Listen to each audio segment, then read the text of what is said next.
ಭಾರಿ ಮಳೆಗೆ ಬೆಂಗಳೂರಿನ ಜನರ ಪರಿಸ್ಥಿತಿ ಅಯೋಮಯ ಆಗಿದೆ. ಬಡ ಜನರ ಪರಿಸ್ಥಿತಿ ಅಂತೂ ಹೇಳೋರು ಇಲ್ಲ ಕೇಳೋರು ಇಲ್ಲ ಅನ್ನುವಂತಾಗಿದೆ. ಹೌದು, ಭಾರಿ ಮಳೆಗೆ ಹೇಳತ್ತಿರೋದು ಬಡ ಜನರ ನೋವಿನ ಕಥೆ. ಸುಮಾರು 200ಕ್ಕೂ ಹೆಚ್ಚು ಮನೆಗಳಿಗೆ ನೀರು ನುಗ್ಗಿದೆ. ಒಂದೇ ರಸ್ತೆಯಲ್ಲಿ 200ಕ್ಕೂ ಹೆಚ್ಚು ಮನೆಗಳು ಜಲಾವೃತಗೊಂಡಿದ್ದಾವೆ. ಫುಡ್ ಡೆಲಿವರಿ ಬಾಯ್ಸ್ ಮನೆಗಳು ಕೂಡ ಜಲಾವೃತ. ಸಿಲಿಂಡರ್, ಸೋಫಾ, ಮಂಚ, ಪುಸ್ತಕ ಪ್ರತಿಯೊಂದು ಕೂಡ ನೀರು ಪಾಲು.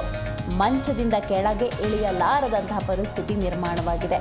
2ರಿಂದ 3, 3ರಿಂದ 4 ಅಡಿ ನೀರನ್ನು ತಗೊಂಡ್ಬಿಟ್ರೆ ಕಥೆ ಏನು ನೋಡಿ. ಬೆಂಗಳೂರಿನ ಸದ್ಯದ ಪರಿಸ್ಥಿತಿ ಅಂದರೆ ರಸ್ತೆಗಳೇ ಇಲ್ಲ, ಗುಂಡಿ, ಅದ್ರ ಮೇಲೆ ಮಳೆ ನೀರು ಹಿಂಗೆ ನಿಂತ್ಕೊಂಡ್ಬಿಟ್ರೆ ದ್ವಿಚಕ್ರ ವಾಹನಗಳಿರ್ಬೋದು, ಕಾರ್ಗಳಿರ್ಬೋದು, ಎಲ್ಲವೂ ಕೂಡ ಜಲಾವೃತವಾಗ್ತಿದ್ದಾವೆ. ಇನ್ನು ಮನೆಗಳಿಗೆ ನೀರು ನುಗ್ಗುವಂತಹ ಒಂದು ಪರಿಸ್ಥಿತಿ ಹೀಗೇಗಾಗ್ಬಿಟ್ಟಿದೆ ಅಂತ ಹೇಳಿದ್ರೆ, ಮನೆಗಳಿಗೆ ನೀರು ನುಗ್ಗಿಬಿಟ್ರೆ ಯಾರೂ ಕೂಡ ಯಾವ ಕೆಲಸನೂ ಮಾಡೋಕ್ಕಾಗಲ್ಲ ಅಂತ ಒಂದು ಪರಿಸ್ಥಿತಿ ನಿರ್ಮಾಣವಾಗುತ್ತೆ. ಜೊತೆಗೆ ನೋಡಿ, 2015, 16, 17 ಒಂದು ಸಂದರ್ಭದಲ್ಲಿ 17ರ ನಂತರ ಈ ರೀತಿ ಮನೆಗಳಿಗೆ ನೀರು ನುಗ್ತಾ ಇದೆ ಅಂತ ಹಲವರು ಆಪಾದನೆಯನ್ನು ಮಾಡ್ತಾ ಇದ್ದಾರೆ. ಕಾರಣ ಏನು ಅಂತ ನೋಡೋದಾದರೆ ಅವೈಜ್ಞಾನಿಕ ಕಾಮಗಾರಿಯ ಪರಿಣಾಮ.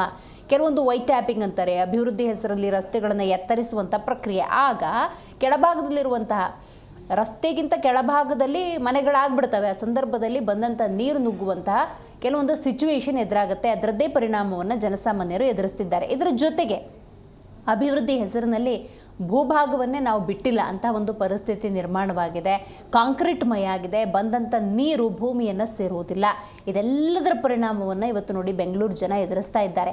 ಈ ರೀತಿ ಬೆಂಗಳೂರಾದರೆ ಬೆಂಗಳೂರಿನಲ್ಲಿ ಜೀವನ ಮಾಡೋದು ಹೇಗೆ ಅನ್ನುವಂಥ ಪ್ರಶ್ನೆ ನೋಡಿ. ಈಗಾಗಲೇ ಇನ್ನು ಮೇ ಅಷ್ಟೇ, ಜೂನ್, ಜುಲೈ, ಆಗಸ್ಟ್, ಸೆಪ್ಟೆಂಬರ್ ಮಳೆಗಾಲ ಅನ್ನುವಂಥದ್ದು. ಆದರೆ ಅದಕ್ಕೂ ಪೂರ್ವದ 1-2 ಮಳೆಗೆ ಬೆಂಗಳೂರು ಹಿಂಗಾಗುತ್ತೆ ಅನ್ನೋದಾದರೆ, ಇನ್ನು ಬರುವಂತಹ ದೊಡ್ಡ ದೊಡ್ಡ ಮಳೆಗೆ ಬೆಂಗಳೂರಿನ ಪರಿಸ್ಥಿತಿ ಹೇಗಾಗಬೇಡ ಅನ್ನುವಂತಹ ಒಂದು ಸ್ಥಿತಿ ನಿರ್ಮಾಣವಾಗಿದೆ. ಸದ್ಯಕ್ಕೆ ನೀವೇನು ದೃಶ್ಯ ನೋಡ್ತಾ ಇದ್ದೀರಿ, ಇದು 200ಕ್ಕೂ ಹೆಚ್ಚು ಮನೆಗಳಿಗೆ ನೀರು ನುಗ್ಗಿದೆ. ರಸ್ತೆಯೆಲ್ಲ ಜಲಾವೃತವಾಗಿದೆ ನೋಡಿ. ಆ ದ್ವಿಚಕ್ರ ವಾಹನಗಳು ಯಾವ ರೀತಿ ಮುಳುಗಿದ್ದಾವೆ ಅನ್ನೋದನ್ನು ನೀವಿಲ್ಲಿ ನೋಡಬಹುದು.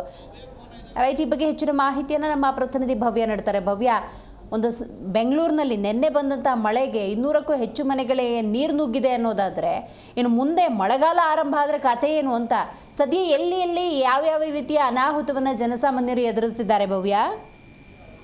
ಎಸ್ವಿವಿಯ ಸಿಲಿಕಾನ್ ಸಿಟಿಯ ಬಹುತೇಕ ಕಡೆಗಳಲ್ಲಿ ನಿನ್ನೆ ಸುರಿದ ಮಳೆಗೆ ಬಹಳಷ್ಟು ಸಮಸ್ಯೆಗಳು ಕೂಡ ಆಗಿರುವಂತದ್ದು. ಸದ್ಯ ಗ್ರೇಟರ್ ಬೆಂಗಳೂರು ಏನಿದೆ ಅದಕ್ಕೆ ಬಹಳಷ್ಟು ವ್ಯಂಗ್ಯ ಕೂಡ ವ್ಯಕ್ತವಾಗ್ತಿದೆ ಅಂತ ಹೇಳ್ಬಹುದು.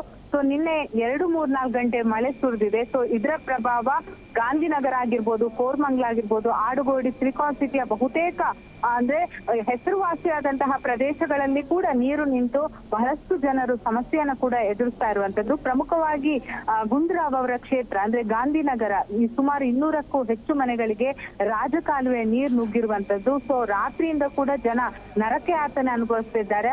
ಅಷ್ಟು ಮಾತ್ರವಲ್ಲದೆ ಸಾವು ಬದುಕಿನ ನಡುವೆ ಹೋರಾಟ ಮಾಡ್ತಿದ್ದಾರೆ ಅಂತಾನೆ ಹೇಳ್ಬೋದು. ಯಾಕಂದ್ರೆ ರಾಜಕಾಲುವೆ ನೀರಂದ್ರೆ ಬಹಳಷ್ಟು ಅಂದ್ರೆ ಬೇರೆ ಬೇರೆ ಟಾಯ್ಲೆಟ್ ಆಗಿರ್ಬೋದು, ಕೊಳಚೆ ನೀರ ಎಲ್ಲ ಕೂಡ ಸೇರಿರುವಂತಹ ನೀರು ಮನೆ ಒಳಗಡೆ ನುಗ್ಗಿರುವಂತದ್ದು. ಸೊ ಇದರಿಂದ ಜನರು ಬಹಳಷ್ಟು ಕಷ್ಟವನ್ನ ಅನುಭವಿಸ್ತಾ ಇದ್ದಾರೆ. ಯಾಕಂದ್ರೆ ಇವತ್ತು ಅವರು ನೀರು ಹೊರಗೆ ಹಾಕಿದ್ರು ಕೂಡ ಅವರ ಆರೋಗ್ಯದ ಸಮಸ್ಯೆಯನ್ನ ಕೂಡ ಅವ್ರು ಮುಂದಿನ ದಿನಗಳಲ್ಲಿ ಎದುರಿಸಬೇಕಾಗುತ್ತೆ. ಸೊ ಮತ ಪಡೆದು ಮಂತ್ರಿ ಆಗಿರೋ ದಿನೇಶ್ ಗುಂಡೂರಾವ್ ಅವರ ವಿರುದ್ಧ ಈಗಾಗಲೇ ಬಹಳಷ್ಟು ಆಕ್ರೋಶವನ್ನ ಕೂಡ ಹೊರ ಹಾಕ್ತಾ ಇದ್ದಾರೆ. ಯಾಕಂದ್ರೆ ಅಂದ್ರೆ ಮತ ಪಡೆಯುವಾಗ ಬರ್ತಾರೆ, ಆದ್ರೆ ಈ ರೀತಿಯಾದಂತಹ ಸಮಸ್ಯೆ ಆದಾಗ ಮನೆಗಳಿಗೆ ಯಾರು ಬರ್ತಿಲ್ಲ ಅನ್ನೋ ಆಕ್ರೋಶವನ್ನ ಹೊರ ಹಾಕ್ತಾ ಇರುವಂತದ್ದು. ಸದ್ಯ ಒಂದೇ ರಸ್ತೆಯಲ್ಲಿ ಸುಮಾರು 200ಕ್ಕೂ ಹೆಚ್ಚು ಮನೆಗಳಿರುವಂತದ್ದು. ಸೊ ಈ ಬೀದಿಯಲ್ಲಿ ಫುಡ್ ಡೆಲಿವರಿ ಬಾಯ್ಸ್ ಗಳ ಮನೆ ಕೂಡ ಇರುವಂತದ್ದು. ಸೊ ಹೀಗಾಗಿ ರಾತ್ರಿ ಅವರು ಫುಡ್ ಡೆಲಿವರಿ ಮಾಡಿ ಬಂದು ತದನಂತರ ಮಲಗಿದ್ದು. ಸೊ ಈ ಸಂದರ್ಭದಲ್ಲಿ ಜೋರಾಗಿ ಮಳೆ ಬಂದು ಮನೆಯೊಳಗೆ ನೀರು ನುಗ್ಗಿದೆ. ಸೊ ಹೀಗಾಗಿ ಮನೆಯಲ್ಲಿದ್ದಂತಹ ಸಿಲಿಂಡರ್ಗಳಾಗಿರ್ಬೋದು, ಸೋಫಾ, ಮಂಚ, ಪುಸ್ತಕ ಎಲ್ಲವೂ ನೀರು ಪಾಲಾಗಿರುವಂತದ್ದು. ಸದ್ಯ ಅದೇ ಬಡಾವಣೆಯಲ್ಲಿ ಒಂದು ಸ್ಟ್ರೋಕ್ ಆಗಿರುವ ದಂಪತಿಗಳು ಕೂಡ ಇದ್ರು. ಸೊ ಮನೆ ತುಂಬಾ ನೀರು ನುಗ್ಗಿರುವ ಪರಿಣಾಮ ದಂಪತಿಗಳು ನರಳಾಟವನ್ನ ಕೂಡ ಮಾಡ್ತಾ ಇರುವಂತದ್ದು. ಇಡೀ ರಾತ್ರಿ ನರಕ ಯಾತನೆಯನ್ನ ಅನುಭವಿಸಿದ್ದಾರೆ. ಅಷ್ಟು ಮಾತ್ರವಲ್ಲದೆ ಇವತ್ತು ಅಂದ್ರೆ ಮುಂಜಾನೆಯಿಂದ ಕೂಡ ನೀರು ಹೊರ ಹಾಕೋದ್ರಲ್ಲಿ ಇನ್ನೂ ಕೂಡ ನಿರಂತರ ಆಗಿರುವಂತದ್ದು. ಯಾಕಂದ್ರೆ ಇನ್ನೂ ಕೂಡ ಬಿಸಿಲು ಬಂದಿಲ್ಲ. ಸೊ ಇದ್ರ ಕಾರಣಕ್ಕಾಗಿ ಬಹಳಷ್ಟು ಸಮಸ್ಯೆಗಳು ಉಲ್ಬಣ ಆಗಿದೆ. ಮತ್ತೊಂದ್ ಕಡೆ ಕೋರಮಂಗ್ಲ ಕೂಡ ಅದೇ ರೀತಿಯಾದಂತಹ ಸಮಸ್ಯೆ ಇರುವಂತದ್ದು. 80 ಫೀಟ್ ರೋಡ್ ಕೋರಮಂಗ್ಲದಲ್ಲಿ ಸಂಪೂರ್ಣವಾಗಿ ರಸ್ತೆಯಲ್ಲಿ ನೀರು ನಿಂತಿರೋ ಕಾರಣಕ್ಕಾಗಿ ವಾಹನ ಸವಾರರು ಪರದಾಟವನ್ನ ಮಾಡ್ತಾ ಇದ್ದಾರೆ. ಸೊ ಭಾರಿ ಮಳೆಯಲ್ಲಿ ಕೆಲಸಕ್ಕೆ ತೆರಳೋಕೆ ಕೂಡ ಬಹಳಷ್ಟು ಕಷ್ಟ ಆಗಿದೆ. ಯಾಕಂದ್ರೆ ಕೋರಮಂಗಲ ಅಂದ್ರೆ IT-BT ಕಂಪನಿಯಲ್ಲಿ ಕೆಲಸ ಮಾಡುವಂತಹ ಬಹಳಷ್ಟು ಜನಸಾಮಾನ್ಯರು ಅಂದ್ರೆ ಅಲ್ಲಿ ವಾಸ ಮಾಡ್ತಾ ಇದ್ದಾರೆ. ಸೊ ಬಹುತೇಕ ಮಂದಿ ಇವತ್ತು ವರ್ಕ್ ಫ್ರಮ್ ಹೋಮ್ ತೆಗೆದುಕೊಂಡು ಮನೆಯಲ್ಲೇ ಕೆಲಸವನ್ನ ಕೂಡ ಮಾಡ್ತಾ ಇರುವಂತದ್ದು. ಮತ್ತೊಂದ್ ಕಡೆ ಸಾಯಿ ಲೇಔಟ್ ಅಲ್ಲಿ ಕಳೆದ 4-5 ದಿವಸಗಳಿಂದ ಕೂಡ ಈ ಸಮಸ್ಯೆ ಇದೆ.